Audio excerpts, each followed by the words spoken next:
AIIMS హాస్పిటల్స్ను సోమవారం Swarnandhra chairman Lanka Dinakar సందర్శించారు. ఓ report.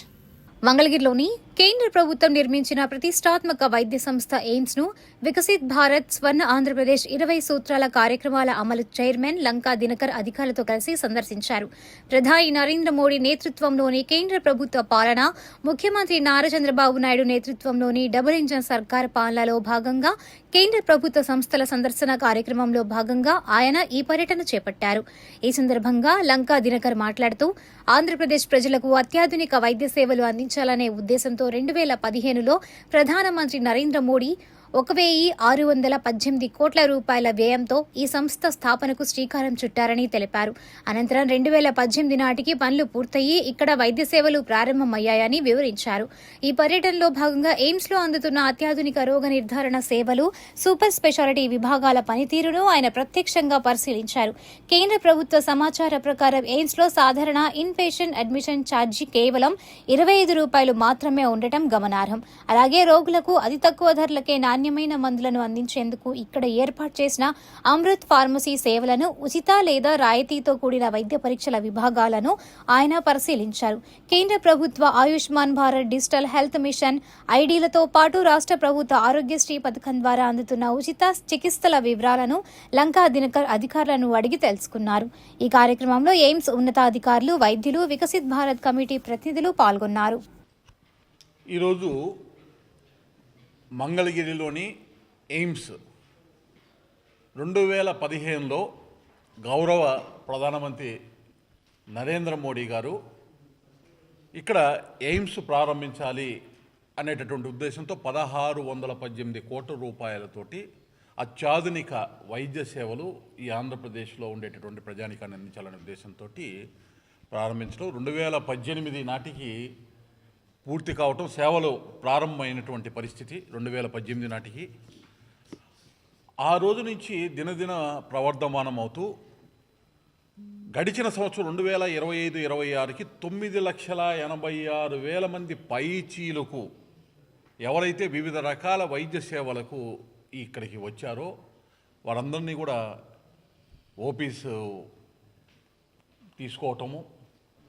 ఈ సంవత్సరం 10 లక్షల మైలురాయి దాటేటటువంటి విధంగా దాదాపు ఒక 11-12 లక్షల వరకు ఇప్పుడు ఉన్నటువంటి గణాంకాలు చూస్తే ఒక 12 లక్షల మంది వరకు కూడా ఆ అవకాశం వినియోగించుకునేటటువంటి సేవను, వైద్య సేవను వినియోగించుకునే అవకాశం స్పష్టంగా కనపడతా ఉంది. 12 సంవత్సరాల ప్రధానమంత్రి నరేంద్ర మోడీ గారి యొక్క పాలనకి సంబంధించి ఈ దేశంలో ఎక్కడెక్కడ వారి యొక్క సారథ్యంలో ప్రజలకి సేవలు అందించడానికి ఏర్పాటు చేసినటువంటి మౌలిక సదుపాయాలని మేము వచ్చి సందర్శించి ఏ విధంగా సేవలు ప్రజలకు అందుతున్నాయి అని తెలియచేసేటటువంటి ఒక కార్యక్రమంలో భాగంగా ఇక్కడికి రావడం జరిగింది. అయితే ఇక్కడ ఉన్నటువంటి ఇన్ఛార్జ్ డైరెక్టర్ గారు జాయ్ ఘోషాల్ గారు కానీ, అలాగే ఇక్కడ ఉన్న డీన్ దేశు రామ్మోహన్ రావు గారు కానీ, ఇతర వారి బృందం అందరూ కూడా ఏ రకాలైనటువంటి ఆధునిక సాంకేతికతతో కూడినటువంటి వైద్య సేవలు అందించేటటువంటి పరికరాలకి సంబంధించినటువంటి, ముఖ్యంగా ఏదైతే క్యాన్సర్కి వ్యాధికి సంబంధించి దాదాపు 2 పరికరాలు 33 కోట్ల రూపాయలతో అత్యాధునికమైనటువంటి పరికరాలతోటి సేవలు అందిస్తూ ఉన్నారు.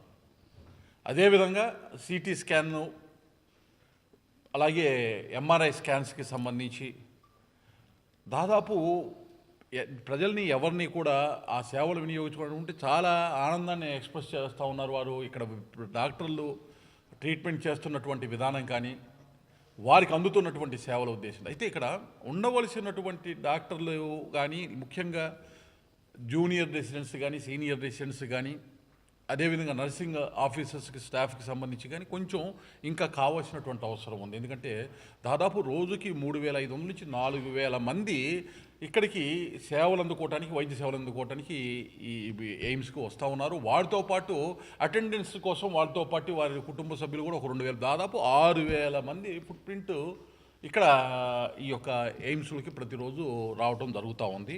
వాటికి కావాల్సినటువంటి సేవలు ఏమేమి అందించాలి అనేటటువంటి దానిలో కావాల్సినటువంటి కార్యాచరణ ఏం కావాలనే దాని మీద స్పష్టంగా వీరి దగ్గర నుంచి తెలుసుకోవడం జరిగింది. ఎవరైతే కొంతమంది పేషెంట్స్ను కూడా చాలా ఆశ్చర్యంగా ఉంది. హైదరాబాద్ నుంచి కనపడినటువంటి పేషెంట్స్ కనపడ్డారు, విశాఖపట్నం నుంచి, తాడేపల్లిగూడెం నుంచి, అంటే రాష్ట్రం నలుమూలల నుంచి కూడా ఇక్కడికి వచ్చి వైద్య సేవలు తీసుకుంటున్నారు. అంటే నాణ్యమైన వైద్య సేవలు, అలాగే పేదలకి అందుబాటులో ఉన్నటువంటి వైద్య సేవలు అందడం వల్ల మాత్రమే జరుగుతుంది. అంటే ఒక దూరదృష్టితోటి ఏర్పాటు చేసినటువంటి ఒక వైద్యశాల ఏ విధంగా సేవల్ని ప్రజలకు అందిస్తుంది అనేది ఒక ఉదాహరణ ఇవాళ ఎయిమ్స్. మొత్తం 183 ఎకరాల విస్తీర్ణంలో ఈ యొక్క ఎయిమ్స్కి సంబంధించినటువంటి మెడికల్ కాలేజ్ కానీ, అలాగే ఇక్కడ వైద్య సేవలు అందించేటటువంటి హాస్పిటల్ కానీ, ఈ నిర్మాణం మొత్తం కూడా పూర్తయింది. 1618 కోట్ల రూపాయలు కేంద్ర ప్రభుత్వము సహాయం చేయటం జరిగింది. ఎప్పటికప్పటికే అవసరానికి తగిన విధంగా కావాల్సినటువంటి మౌలిక సదుపాయాలు కల్పించుకుంటూ ముందుకు వెళ్ళడం జరుగుతూ ఉంది. అదేవిధంగా ఆయుష్ కింద ఆయుర్వేదము, హోమియోకి సంబంధించినటువంటి వైద్యాలకి వాటికి కావాల్సినటువంటి ట్రీట్మెంట్స్ కావాల్సినటువంటి కూడా ప్రారంభం అవటం, ఫుల్ ఫ్లెడ్జ్డ్గా ఇంకొక 9 నెలల నుంచి సంవత్సరం లోపల ఆ సేవలు కూడా ఉంటాయనే విషయాన్ని చెప్పడం జరిగింది. జనౌషధి మెడిసిన్స్ ఏ అయితే ఉన్నాయో చాలా తక్కువ ధరకి వచ్చేటువంటి జనరిక్ మెడిసిన్స్కి కూడా ఇక్కడ అందుబాటులోకి తేవటం వల్ల చాలా తక్కువ ఖర్చుతోటి ఆ మెడిసిన్స్ కూడా తీసుకుంటా ఉన్నారు. అలాగే వివిధ రకాల ల్యాబ్ టెస్టింగ్స్కి సంబంధించి ఉన్నటువంటి వాటిని చూసినట్లయితే ఇవాళ మనం ఒకసారి చూస్తే టెస్టింగ్స్ కన్నా ముందు కూడా ఇప్పటి వరకు ఈ సంస్థ ఏర్పడిన తర్వాత మేజర్ ఆపరేషన్స్ 22,081 మందికి ఇక్కడ సేవ చేయడం జరిగింది. Minor operations 9,238. ఇప్పటి వరకు 31,319 ఆపరేషన్స్ ఎవరెవరికి అవసరమో వాళ్ళందరికీ కూడా చేయటం జరిగింది. అలాగే డయాగ్నోసిస్ ల్యాబ్ టెస్టులు ఇప్పటి వరకు ఈ సంస్థ ఏర్పాటు చేసిన తర్వాత ఇప్పటి వరకు 66,23,923 మొత్తం కూడా వాటికి సంబంధించినటువంటి టెస్టులు జరిగినాయి. మొత్తం కూడా ఈ టెస్టులు జరిగిన దానిలో 2025-26 38 ల్యాబ్లు ఉన్నాయి. ఒక్క 2025-26లో 21,85,373 మందికి టెస్టులు జరిగినాయి. అలాగే ఎన్టీఆర్ వైద్య సేవ ద్వారా ఇప్పటి వరకు 31,786 మందికి వైద్య సేవలు ఇక్కడి నుంచి అందించడం జరిగింది. 2025-26 సంవత్సరం ఒక్క సంవత్సరమే 13,743 మందికి ఎన్టీఆర్ వైద్య సేవ అందించడం జరిగింది. 2026-27 ఏప్రిల్ మే 15 వరకు 3,271 మందికి సేవలు అందించడం జరిగింది. అలాగే డయాలసిస్కి సంబంధించి ప్రతిరోజు యావరేజ్న 35 మందికి డయాలసిస్ అందుతూ ఉంది. ఇప్పటి వరకు 16,586 డయాలసిస్లు ఈ ప్రారంభమైన దగ్గర నుంచి ఎయిమ్స్ ప్రారంభమైన నుంచి అవడం జరిగింది.